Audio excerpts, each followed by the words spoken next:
شكون فينا اللي ما سمعش هاد الكلمة ديال السماء لا تمطر ذهبا وفضة، بالخصوص اللي بغى يشجعك على شي ظرف صعيب كتكون كدوز فيه. صحيح السماء ما كتشتيش بالذهب ولا الفضة، ولكن إلا قلت لك السماء تمطر خبز، واش غادي تصدق؟ واش غادي تطلب هذا الخبز ليكل عائلتك؟ اش نقول لك كيفاش السماء نزلت الخبز على عباد الله هذا بصح. ولكن في الاول غادي نقول لكم واحد القصه طريفه اللي وقعت كذلك. هذه واحد المدينه في سويسرا، واحد الصباح فاقوا السكان ديال هذه المدينه ولقاو طوموبيلاتهم والزناقي وفوق ديورهم عامر بالشوكولا. المدينه كامله كانت مغطيه بالحبات ديال الشكلاط، وطالقه الريحه ديال الشكلاط بحال الا راك في محل ديال الحلوى. اكيد وقيله شي وحدين قالوا ربي راه كيفرق الشوكولا على عباد الله. ولكن اللي وقع في الحقيقه انه كان واحد المعمل ديال انتاج الشكلاط رات فيه واحد لافويد وبدا كيطلق الغبره ديال الشكلاط في الهواء.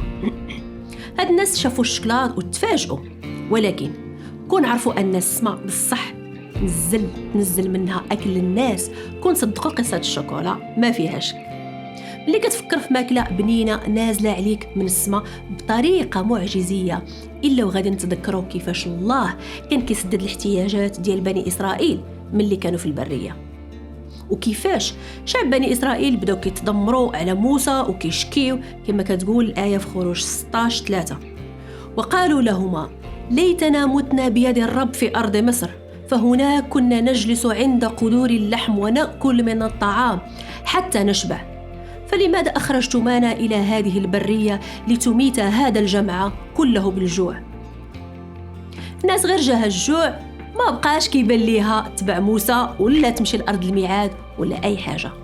الناس كانت باغية تسدد الاحتياج اليومي والفوري واللي هو الجوع، وهذا طبيعي، والله كيفهم هذا الاحتياج. وهذا الشيء علاش الله في الآية اللي غادي تجي من بعد أعطاهم وعد من اللي قال في خروج 16:4: الآن أمطر لكم خبزا من السماء، وعلى الشعب أن يخرجوا ليلتقطوا طعام كل يوم في يومه، بهذا أمتحنهم فأعرف هل يسلكون في شريعتي أم لا. وبالفعل في النهار التالي يعني في الصباح بانت واحد الطبقة بحال ديال الرقائق على الأرض ديال الصحراء. ما عرفوش في الأول أشنو هو، لكن موسى قال لهم هذا هو الخبز اللي أعطاكم الله باش تاكلوه. واستمرت هذه العملية ديال الماكلة اليومية مدة 40 عام. العبرة اللي نقدروا نستخلصوا من هذه القصة اللي طرات في العهد القديم هي كيفاش الله ما عندوش حدود لتعاملاته مع البشر. الله كيعرف وكيشوف الاحتياج وكيسدد ذاك الاحتياج مهما كان بسيط ولا كبير. وهذا الشيء علاش الناس ولات فرحانة ومندهشة. هذا الشيء كان في العهد القديم. أما في العهد الجديد الله سدد الاحتياج من خلال مجيء السيد المسيح للأرض. علاش؟ كانت طرات واحد المعجزة اللي دارها السيد المسيح ملي قدر يوكل ويطعم 5000 ديال البشر. كتقول الآية في يوحنا 6:14: فلما رأى الناس هذه الآية التي صنعها يسوع قالوا بالحقيقة هذا هو النبي الآتي إلى العالم.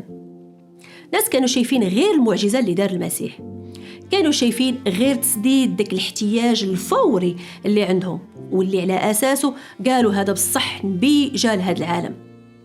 لكن ما كانوش عارفين أن السيد المسيح غادي ينقل التركيز ديالهم وديالنا معاهم من الاحتياج الفوري إلى الاحتياج الأبدي، من الجوع الجسدي الفوري للجوع الروحي الدائم. اللي قال المسيح في الآية اللي غادي تجي من بعد في يوحنا 6:35 كتقول: فقال لهم يسوع أنا هو خبز الحياة، من جاء إلي لا يجوع ومن آمن بي لا يعطش أبدا. شنو كان كيقصد المسيح هنا بأنا هو خبز الحياة؟ الأكيد وهو أن المسيح كان عارف أهمية الخبز والمعنى دياله في حياة البشر، حيث هو كان مكون أساسي في التغذية، ويقدر الواحد يعيش غير بالخبز والماء مدة طويلة. فمن اللي قال أنا خبز الحياة قد أنا مهم باش تكون عندكم حياة، ماشي هذه الحياة الفانية ولكن الحياة الدائمة. بغى يقول لنا أن المعجزة اللي دار الله مع شعب إسرائيل كانت باش يعطيهم الخبز اللي غادي يفنى، لكن المسيح هو الخبز اللي غادي يبقى على الدوام. التعليم ديالو والعمل ديالو اللي قام به والتضحية اللي دارها لأجلنا، كل هذاك هو الغذاء الروحي باش تبقى روحنا حية للدوام، باش نقدروا نتأكدوا أن روحنا غادي تعيش وتنمو مع الله. خاص نآمنوا به، نآمنوا بموته وبقيامته، ونهضموا ونديروا بكل التعاليم اللي خلاها لينا. في ديك الساعة غادي نكونوا بالفعل استقبلنا الخبز الحي اللي صيفطوا لينا الله من السماء، اللي كل من كلام منه ما غاديش يجوع أبدا، والماء الحي اللي شربه ما غاديش يجيه العطش، لأنه هو يسوع المسيح اللي فيه وبيه الحياة الدائمة مضمونة. إذن أش بان لكم؟ السماء تمطر خبز ولا لا؟ مع المسيح تلمت.